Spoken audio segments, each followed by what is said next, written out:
মাপ চাই ভাই, মুরব্বীরা আপনাদের দোয়া নিয়েই তো চলে, আমার তো আর এলেম কালাম কিচ্ছু নেই। তারপর চাই যে আল্লাহর মহব্বত থেকে যেন আমরা কেউ বঞ্চিত না।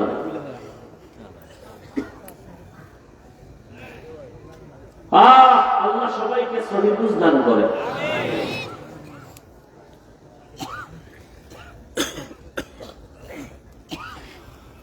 তো আল্লাহ পাক শপথ করলেন কেন? কোরআন তো সত্য, কেউ মানুক আর না মানুক, মানলেও সত্য না মানলেও সত্য, আল্লাহর কথা তো সবই সত্য। কসম কাটলেন কেন? আমরা কসম কাটি সন্দেহের জন্য, দূর করে দেই। আল্লাহর কোরআনে কি সন্দেহ আছে? তাহলে আল্লাহ কসম খাইলেন কেন? বারবার কসম খাইলেন। তিনের কসম, জাইতুনের কসম, তুরে সিনার কসম, নিরাপদ শহর মক্কা নগরীর কসম কেন খাইলেন? এর বিস্তারিত কথার সংক্ষিপ্ত জবাব হলো, আল্লাহ সব কথাই সত্য, গুরুত্বপূর্ণ, তবে কসমের কথাটা আরো গুরুত্বপূর্ণ বুঝাবার জন্য। 2 নম্বর কথা হলো, আল্লাহ যেই জিনিসের উপর কসম করবেন ওই জিনিসটা অনেক দামি, এটা বুঝাবার জন্য। যেমন আল আসর, আসরের শপথ করলেন, আসর বড় দামি একটা সম্পদ। আসমানের কসম করেছেন, আসমান বড় একটা অমূল্য সম্পদ। জমিনের কসম খেয়েছেন, জমিন বড় দামি একটা সম্পদ। সূর্যের কসম খেয়েছেন, সূর্য বড় দামি একটা সম্পদ। দুনিয়ার বড় বড় বড় বড় বেঈমান ওই সূর্য দেখা চিন্তা করে করে কালেমার পতাকায় ঢুকছে। এত বিশাল সূর্য কে বানাইলেন? এটা কেমনে চলে?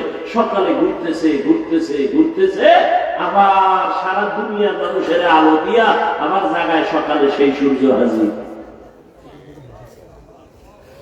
আল্লাহ তাআলার এগুলো একটা নিদর্শন, আসমান একটা নিদর্শন। এই প্যান্ডেল টানাইতে কত পরিমাণ খুঁটি, আরো পারলে ডেকোরেটরওয়ালারা আরো খুঁটি দিতে চায়। এই প্যান্ডেলে এতগুলো খুঁটি যদি দেওয়া লাগে, আল্লাহর আসমান 7টা আল্লাহ টানায় রাখছেন, কোন খুঁটির কোন প্রয়োজন হলো না। নিচের থেকে খুঁটি নাই, উপর থেকে রশির কোন টানাও নাই। এগুলো জ্ঞানী যারা ভাবতে থাকবে আর বলবে, রব্বানা মা খালাকতা হাযা বাতিলা সুবহানাকা ফাকিনা আযাবান নার। আল্লাহ তুমি অনর্থক কিছু বানাও নাই। আসরের শপথ করে আল্লাহ বুঝাইলেন, আসর বড় দামি, এটাকে তুমি যদি দাম দাও তো তোমারও দাম বেড়ে যাবে। এরপরের কথাগুলো আরো গুরুত্বপূর্ণ। আল্লাহ বলেন, ইন্নাল ইনসানা লাফি খুসর। কসম খাইয়া কথাটার গুরুত্ব বাড়াইলেন, আবার ইন্না নিশ্চয়ই তাকিদ দিলেন। সব দুনিয়ার মানুষ অবশ্যই জাহান্নামী। দেখেন তো, একদিকে কসম খাইলেন, আবার তাকিদ দিলেন 2টা। ইন্না এক তাকিদ, লাফি নাম তাকিদ। বারবার তাকিদ দিয়া বললেন দুনিয়ার সব মানুষগুলো জাহান্নামী, একজন মানুষও বাদ নাই। আল ইনসানের আলিফলাম ইস্তেগরাকি, সব মানুষ। বাংলাদেশের প্রতিটি মানুষ জাহান্নামী, আমেরিকার মানুষ জাহান্নামী, লন্ডন লেবাননের মানুষ জাহান্নামী। এক কথায় জমিনের একটা মানুষও জাহান্নামী না বলার কোনো উপায় নাই। এই আয়াত তার দলিল, সব মানুষ জাহান্নামী। তুমি এটারে হালকা মনে করবা, শপথের সিল লাগাই দিছে, শপথ, কোনো সন্দেহ করা যাবে না। এরপরে আবার ইন্না নিশ্চয়ই, আরো মজবুত, লাফি খুসর, অবশ্যই জাহান্নামী। এতগুলো কথা এত তাকিদ দিয়ে শোনার পরে কি মনে হয় আল্লাহর কথা মিথ্যা? সব মানুষ জাহান্নামী, কসম খেয়ে কইছেন, তাকিদ দিয়ে কইছেন, সন্দেহ করা যাবে? তাহলে এবার আর নামাজ রোজা করে লাভ কি? আল্লাহ শপথ করেই যদি বলে সব মানুষ জাহান্নামী, তাহলে আর ইবাদত করে লাভ কি? কথা কি শেষ? আল্লাহ কয় যতই তাকিদ দিছি কিন্তু নামের ব্রেক লাগাই দিছি, ইল্লা কিন্তু। সব মানুষগুলো জাহান্নামে যাবে, কিন্তু 4 গুণওয়ালারা জাহান্নামে যাবে না। কয় গুণ? ইল্লাল্লাযীনা আমানু ওয়া আমিলুস সালিহাত ওয়া তাওয়াসাউ বিল হাক্কি ওয়া তাওয়াসাউ বিস সাবর। 1 নম্বর গুণের নাম ঈমান, দ্বিতীয় গুণের নাম নেক আমল। প্রথম গুণের নাম কি? দ্বিতীয় গুণের নাম কি? ভালো করে খেয়াল করেন।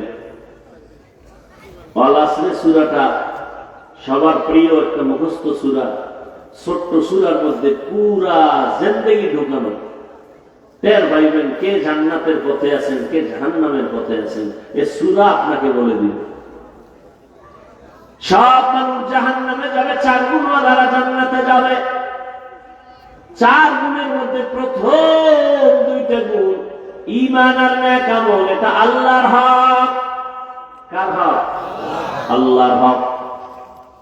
আর ও যে 2টা গুণ আছে, ওই 2 গুণ হলো বান্দার হক। সেটা কি? ঈমান ও আমলের দাওয়াত অন্যকে দাও, আর যারা ঈমান আমলের বিরোধিতা করে তাদের বাধা দেও, ধৈর্য ধারণ করো। এখান থেকে কি বুঝলাম? ঈমান আর আমল আল্লাহর হক, অন্যরে দাওয়াত দেওয়া। বাংলায় বলে সৎ কাজের আদেশ দাও, অসৎ কাজে বাধা দাও। এই 2টা গুণ হলো বান্দার হক। আপনারা শুনছেন আগেও, আল্লাহর হক যদি বান্দা ত্রুটি করো আদায় করতে আল্লাহ ক্ষমা করে দিবেন, কিন্তু বান্দার হক বান্দা যদি ক্ষমা না দেয় আল্লাহ ক্ষমা দিবেন না। তাহলে যারা আমরা ঈমানওয়ালা আমলওয়ালা, আমাদের মাত্র আল্লাহর হক আদায়ের পথে আমরা আছি। ঈমান আছে, আমল আছে, মাত্র আল্লাহর হক আদায়ের পথে আছি। কিন্তু জান্নাত পাওয়ার জন্য 4 গুণ লাগবে, আর 2টা গুণ হলো বান্দার হক।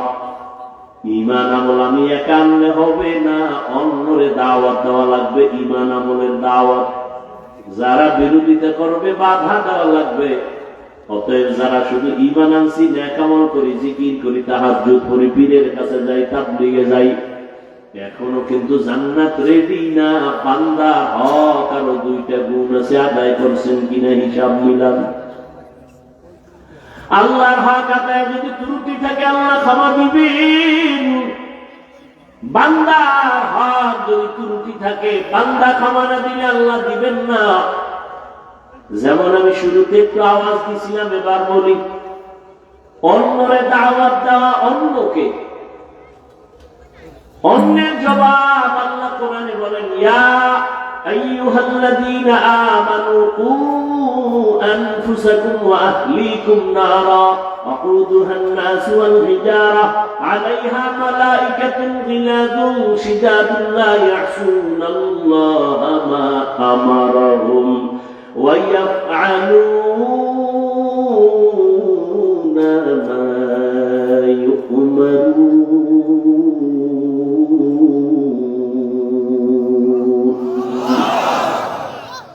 আল্লাহ বলেন, ও মুমিন, জাহান্নাম থেকে নিজেকে বাঁচাও। তোমার পরের দায়িত্ব আপনার সন্তানের বাঁচাবেন। স্বামী, আপনি জাহান্নামের আগুন থেকে নিজেকে বাঁচাবেন, তারপরের দায়িত্ব স্ত্রীকে বাঁচাবেন। শিক্ষক, জাহান্নামের আগুন থেকে নিজেকে বাঁচাবেন, তারপরে দায়িত্ব আপনারা হাল ছাত্রকে জাহান্নামের আগুন থেকে বাঁচাবেন। ডাকবেন আর জিজ্ঞাসা করবেন, এই সন্তান, নামাজ পড়ছো নি? বলে পড়ি নাই। রোজা রাখছো নি? বলে রাখি নাই। কেন?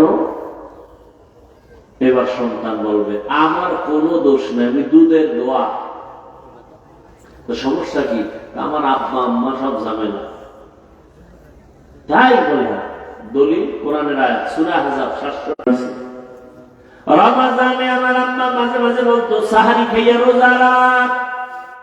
আব্বা জান কইছে, খবরদার, চেহারা নষ্ট হয়ে যাবে। এরকম বাপ নাই? রোজা রাখলে কি নষ্ট হবে?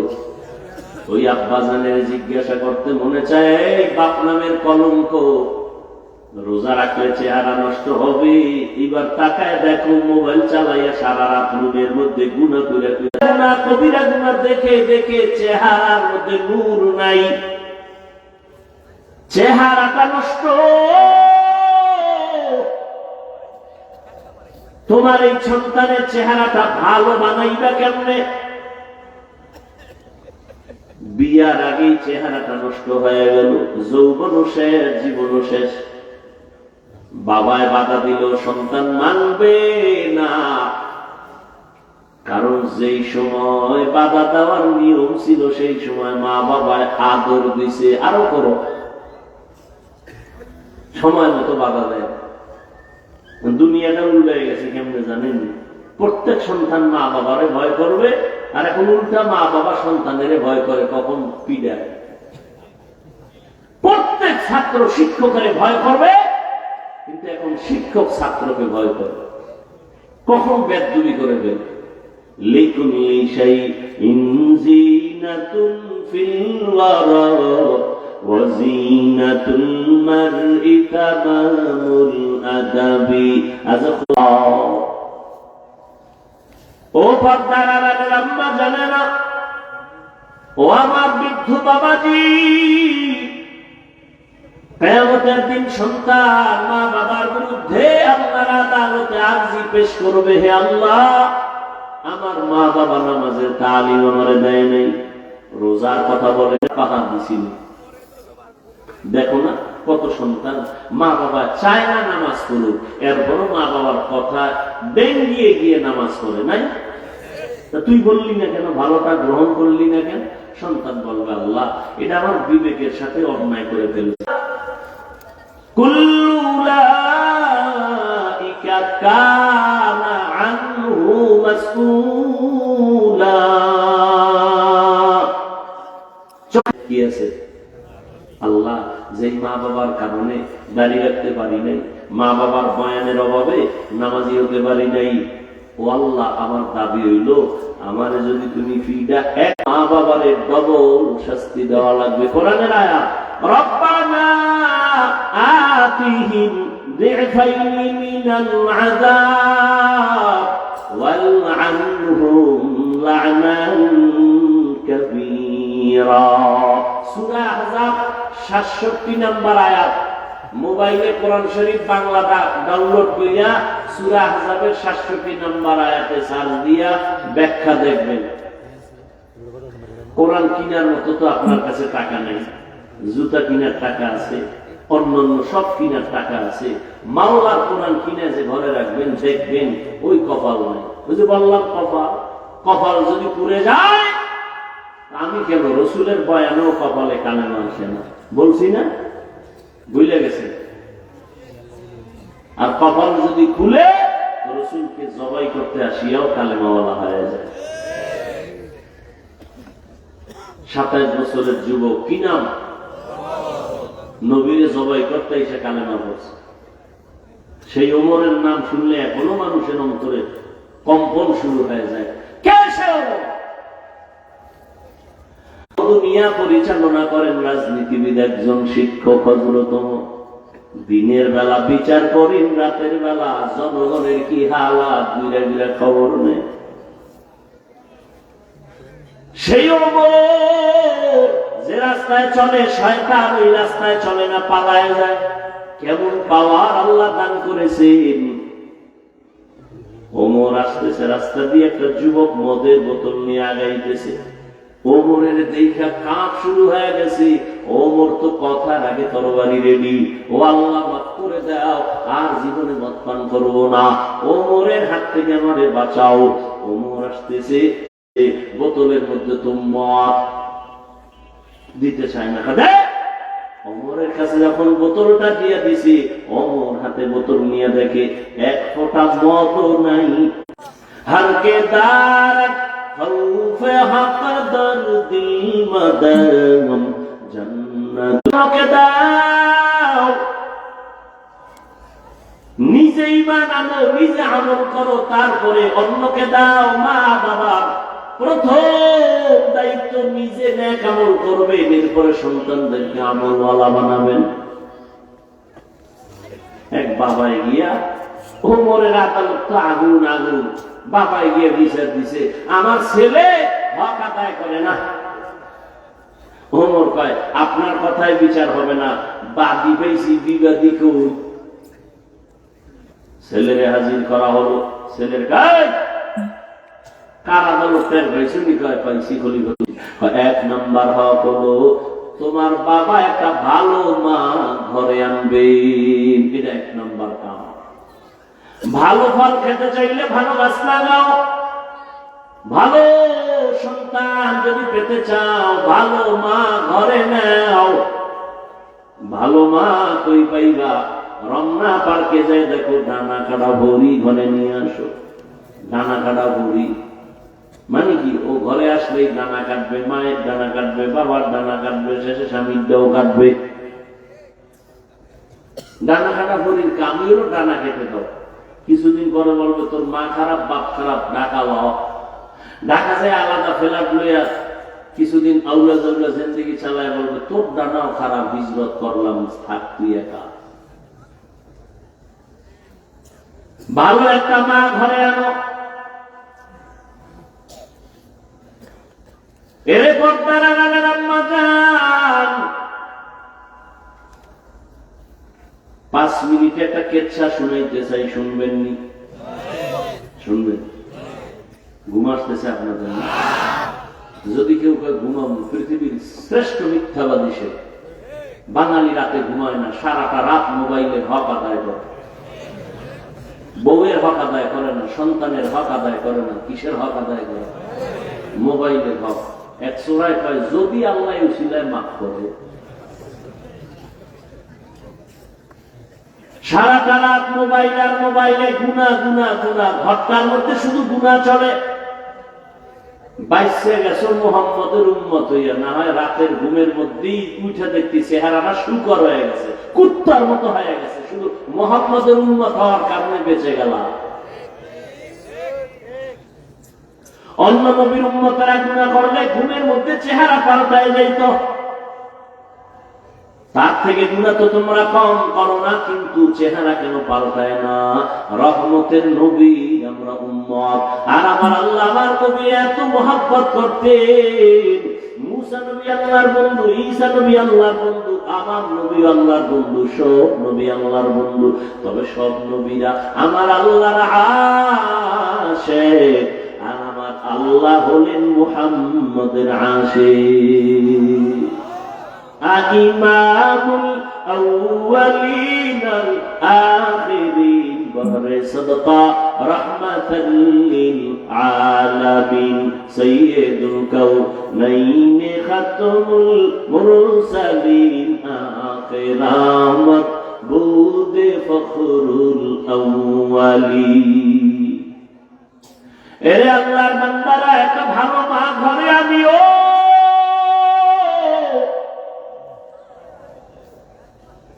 এক ফ্যামিলির মধ্যে ছোট ভাই বিবাহ করে সংসার চালায়, বড় ভাই এখনো বিবাহ করে নাই। ছোট ভাই বিয়া শাদী করে একদিন জিজ্ঞাসা করে, এই মিয়া ভাই, তুমি কি বিয়া করবা না? কারণটা কি? তুমি চুপচাপ বসে আছো কেন? বড় ভাই কয়, হ্যাঁ বিয়া করব, তবে আমি মনের মতো মেয়ে পাই না। কারে বিয়া করবো? সব ডানা কাটার দল। ছোট ভাই ভাবলেন সম্ভ্রান্ত পরিবারের একটা ভালো মেয়ে চায় আমার ভাই। খুঁজে খুঁজে একটা সম্ভ্রান্ত পরিবারের একটা দামি কন্যা রেডি করলো। এই যুবকেরা ভালো করে খেয়াল কর, পর্দার আড়ালের মায়েরাও খেয়াল করিয়েন, আমার বাবাজিরাও ভালো করে খেয়াল করিয়েন, ভালো করে বুঝো। বড় ভাইয়ের জন্য ছোট ভাই মেয়ে ঠিক করে ফেলল। বড় ভাই কি চাও? তার থেকে আরো দামি মেয়ে রেডি করে ফেলেছে। কি পরে? বলে জেনারেল লাইনে বড় দামি শিক্ষিতা নারী। বড় ভাই বুঝে ফেলাইছে, বলে এই মাইয়ে না। আরে এত কষ্ট করে রেডি করলাম, এটা না মানি না, আমি যা চাই তা পাই না। ছোট ভাইকে তুমি আসলে বিয়েই করবা না। না করবো, তোর কপালে বিয়েই নাই। বড় ভাই একটা আওয়াজ দিছে, ভাই শোন, আল্লাহ যদি কবুল করে একদিন আগে পড়ি আমার কপালে বিবাহ থাকলে আমারে আল্লাহ মেয়ে দিবেন, তো কেমন মেয়ে চাও? আমি এমন একটা মাইয়া আমার বউ বানাইতে চাই, যেই বউ আমার ডান হাতটা ধইরা আমারে জান্নাতে নিয়ে যাবে। এই যুবক ভালো করে বুঝিয়ে নাও, হেলায় খেলায় তো কম কাটাইনি না রে যুবক। মনে চাইছে পার্কে যাবি, তোরাই গেছো, কেউ বাধা দিছে মানো নাই। মনে চাইছে তারিখে তুমি কেটে ফেলেছো, কেউ বাধা দিছে মানে না, মানো নাই। মনে চাইছে মোবাইল চালাবি, চালাইছো, বাধা মানো নাই। মা বাবায় বাধা দিছে, মায়েরে গালি দিছো, বাবারে গালি দিছো। আলেম বিরোধিতা করছে, আলেমের সাথে দুর্ব্যবহার করেছো। শিক্ষক বাধা দিছে, শিক্ষকের সাথে বেয়াদবি করেছো। কত রাত মোবাইল নিয়ে গুনাহ করে করে রাত কাটাইনি, আরো কত রাত গুনাহ করলে তোর আশা মিটবে? তারপরে তুই তওবা করবি, বল এখনো কি তওবা করবি না? মনে মনে কত শখ ছিল, জাহান্নামের বাগানে যাবি, পার্কে যাবি, মেয়েদের নিয়ে আড্ডা দিবি, নাচ গান করবি, কত শখ জীবনে মিটাইলি। এখন কি তোর বাকি আছে? আরো গুনাহ করবি, তারপরে তওবা করবি। তবে আগে আমাকে বল, তোর হায়াতের আর বাকি কয়দিন? করোনার ভেতরে যুবকের লাশ, আল্লাহ ছাত্র জনতার আন্দোলনে তাজা যুবকের লাশ, ঘুমের বিছানায় যুবকের লাশ, পানির নিচে যুবকের লাশ। আমাদের বরিশাল রোডটার মধ্যে এমন একটা দিন অ্যাক্সিডেন্ট হয় না। আর যুবকদের জন্য নতুন ভাবে মরণের আর এক খাদের নাম হলো মোটর সাইকেল, বাইক। কি ওটার উপরে উঠলেই তো শরীর আগুন হয়ে যায়, কি এর ঠান্ডা মান্না না? আর পেছনে যদি কোনো বিপরীত পাশ থাকে তো আরো আগুন, ধাম করে গিয়ে পাশের চাক্কার তলে বেড়ে গেছে। টেলিফোন আসছে বাসায়, মা ধরছে, কে? সন্তানের মা। বাবারে দে, বাবায় ধরে বলে, কে তুমি? বলে তুমি তুমি নেই, গাড়ি নিয়ে অমুক জায়গায় আসো, লাশটা নিয়ে যাও। বানায় বলতেছি, তুমি মনে করছো তুমি সুস্থ, অনেকদিন বাঁচবা, তোমার পরিকল্পনা ঘুমের টুপিটা দেখবা নেই, কালকে এই টাইমে তুমি হতে পারো লাশ।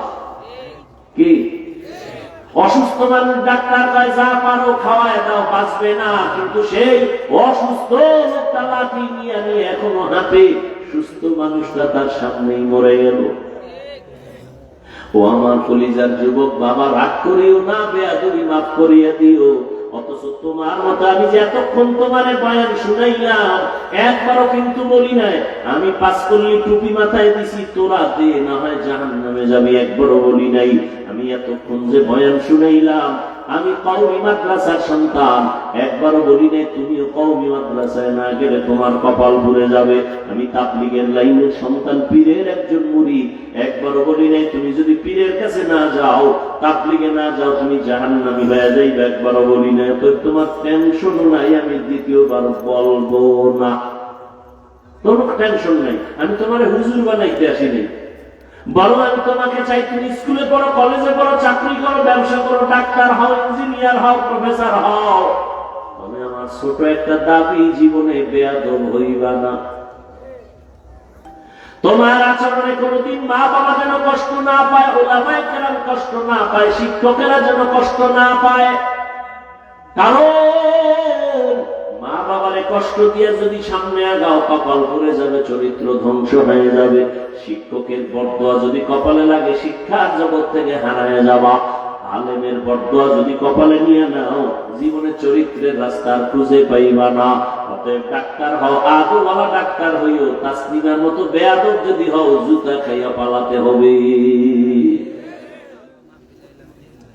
মা বাবার দোয়া, শিক্ষকের দোয়া, উলামায়ে কেরামের দোয়া নিয়ে সামনে আগাই ওরে যুবক। এবার একটু বাস্তবে তাকায় দেখো তো, জীবনে কোনদিন মাদ্রাসায় পড়ে নাই, আলিফ বা তাও জানে না। তোমার মতো যুবক স্কুলে পড়ে, কলেজে পড়ে, চাকরি করে, ব্যবসা করে, 5 বেলার নামাজ পড়ে, সত্য কথার সাক্ষী দেওয়া আছেন। আর ওয়াজের দরকার নেই। এই কথাটাই তোমার জেহেনে ঢুকাও, বিবেকের প্রশ্ন করো।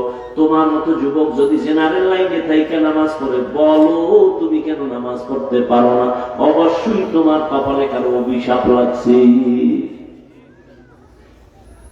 তোমার মতো যুবক রাস্তায় গাড়ি চালায়, নামাজ ছাড়ে না, বলো তুমি কেন পারবা না? তোমার মতো যুবক নদীর মধ্যে মাছ ধরে নামাজ পড়ে, কৃষি কাজ করে নামাজ পড়ে, র্যাব, পুলিশ, বিডিআরের চাকরি করে নামাজ পড়ে, তুমি কেন পারো না?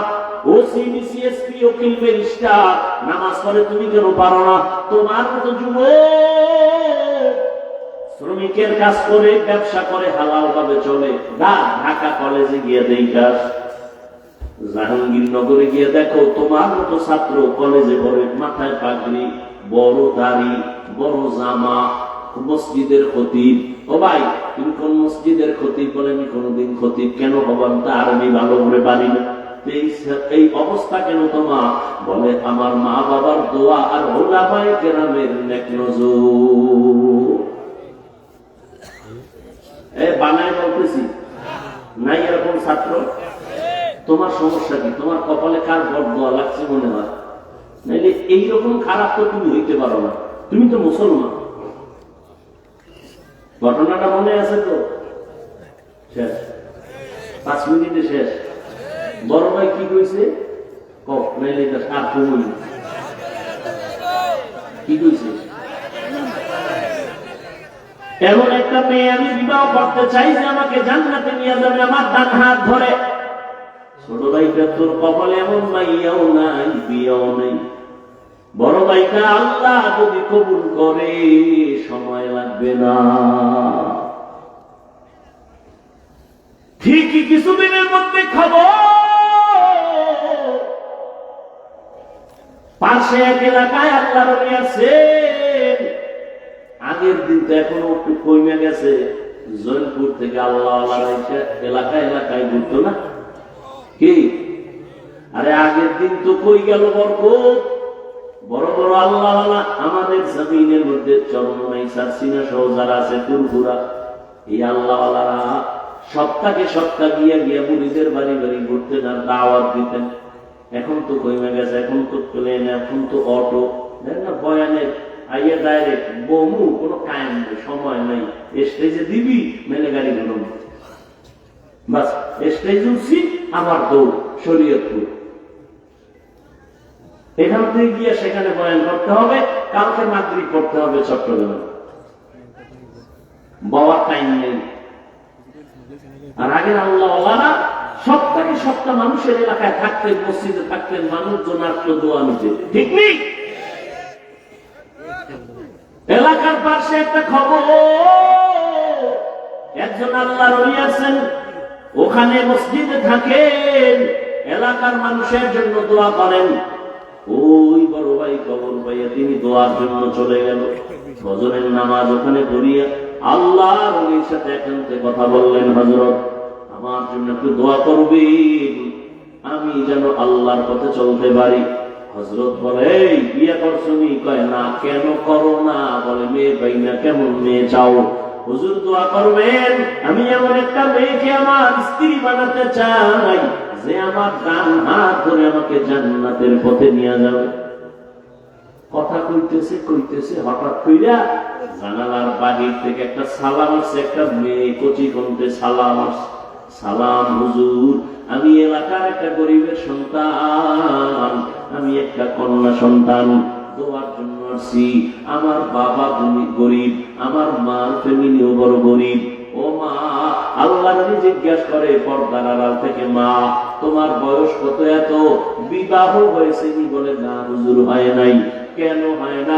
এক তো আমি বড় গরিব, আমার বাবাও গরিব, তো আর একটা হলো আমি দুনিয়াতে ভালো কোনো সন্তান পাই না। কেমন সন্তান চাও? মেয়েটা ডাক দিয়ে কয়, হুজুর এমন একটা ছেলে আমার স্বামী বানাতে চাই, যেই ছেলেটা স্বামী হইয়া আমার হাত ধরে আমাকে জান্নাতের পথে নিয়ে যাবে। মিলছে নি? হ্যাঁ, মিলে গেছে। হুজুর তো বিজা ভালাইছে, দুই সাইড থেকে মিলে গেছে। তুই কারে খুঁজে পেয়ে গেছে? যুবক আল্লাহ শুকর আদায় করলেন, হুজুর আপনি যদি আমার বিবাহের বন্ধনকে সুন্দর করে দিয়ে দেন, আমি আল্লাহ শুকর আদায় করব। সংক্ষেপে বলে ফেললাম, বিবাহ হয়ে গেল, এবার স্বামী আর স্ত্রী দুইজন জীবন চালায়, ফুলের বাগানে চলতেছে। নামাজ আজান হয়ে গেছে, স্ত্রীর আগে স্বামী কয় নামাজে রেডি হও, আবার সুযোগ পেলে স্ত্রী বলে স্বামী কথা বন্ধ, নামাজের জন্য রেডি হও।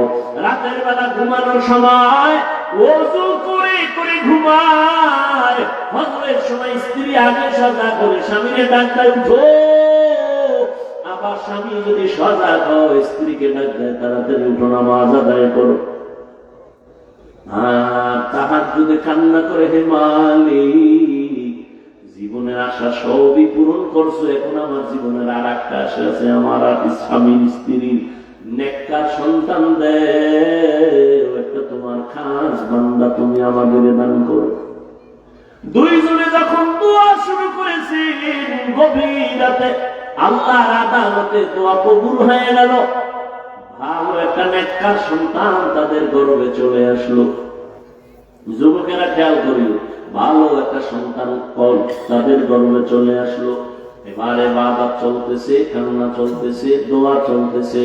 সন্তান যখন দুনিয়াতে আসে, দুনিয়াতে আসার পর এবার প্রথম কাজ হলো ডান কানে আজান দিবে, বাম কানে ইকামতের আওয়াজ দিবে।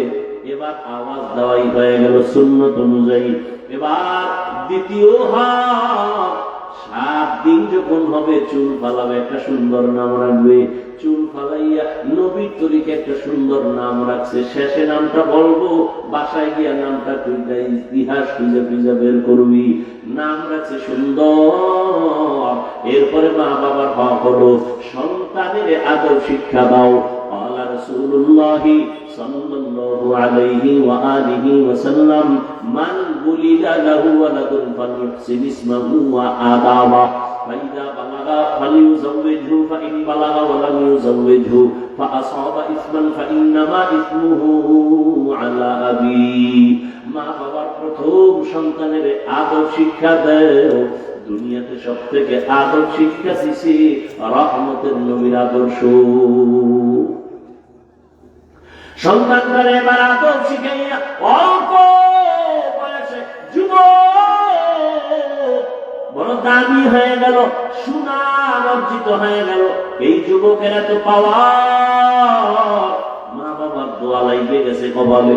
এই যুবক এখন যেখানে যায় সেখানে শুধু ইসলামের আওয়াজ, সুন্দর আওয়াজ, কালেমার পতাকার আওয়াজ। মিশরে গিয়া হাত দিছে, জালেম ধ্বংস হয়ে গেছে।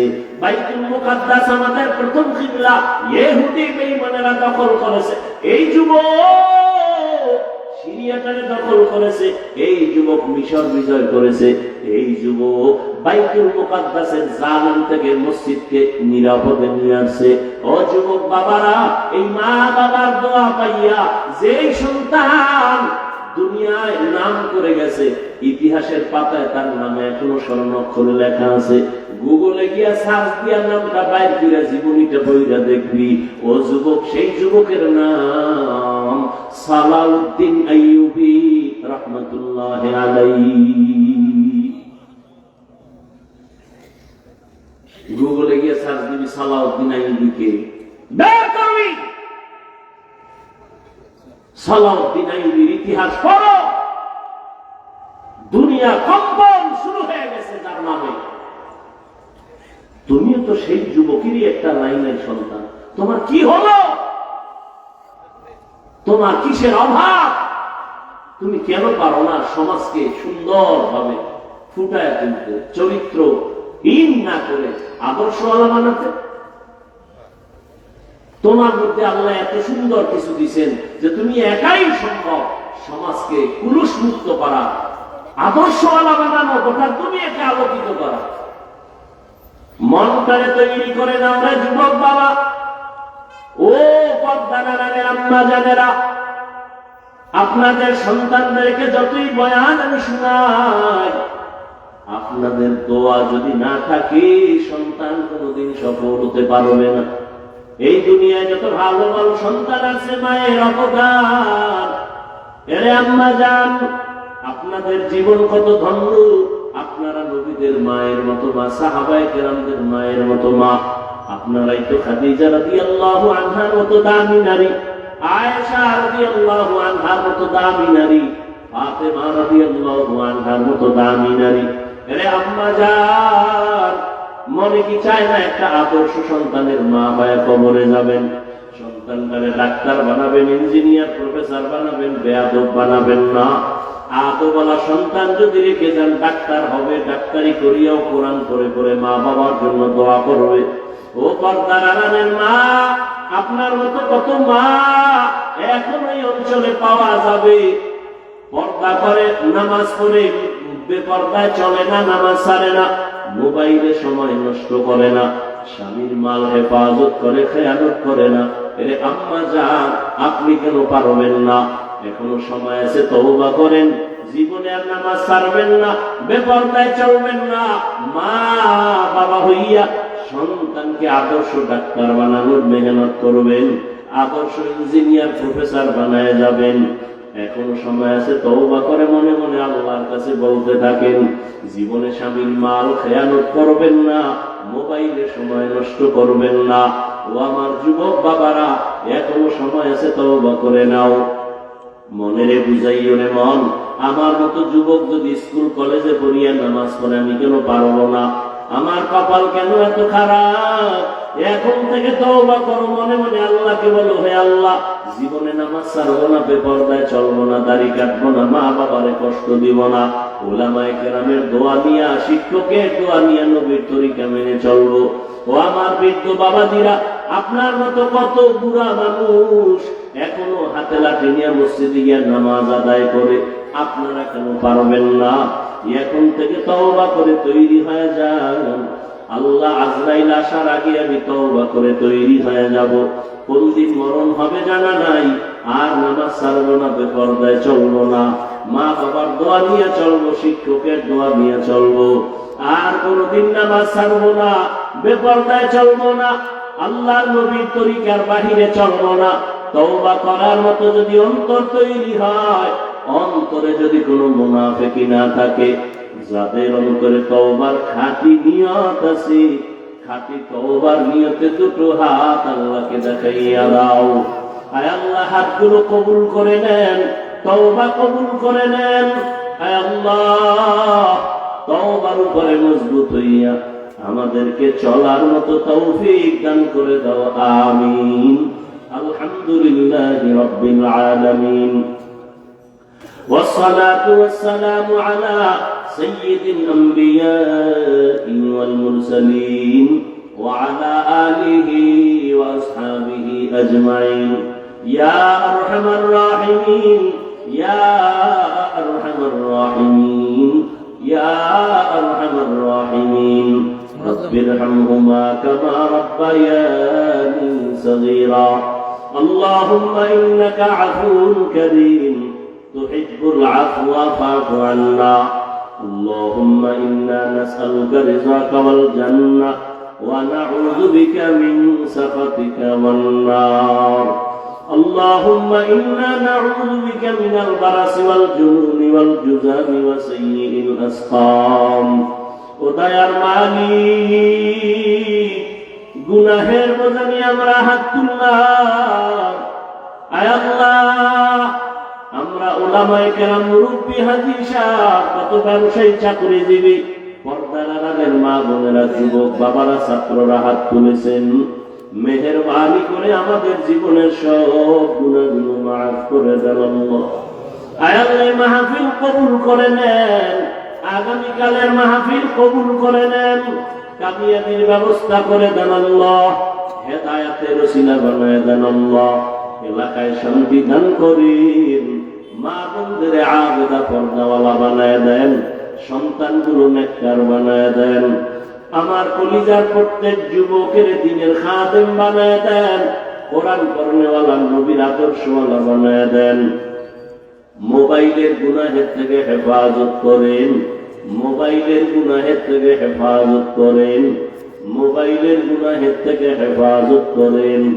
আয় আল্লাহ, যারা ব্যবসা চাকরি করে কামাই রুজিতে হালাল ভাবে বরকত বাড়ায় নেন, হারাম থেকে হেফাজত করেন। আয় আল্লাহ, সারা দুনিয়াবাসীকে মাফ করে দেন।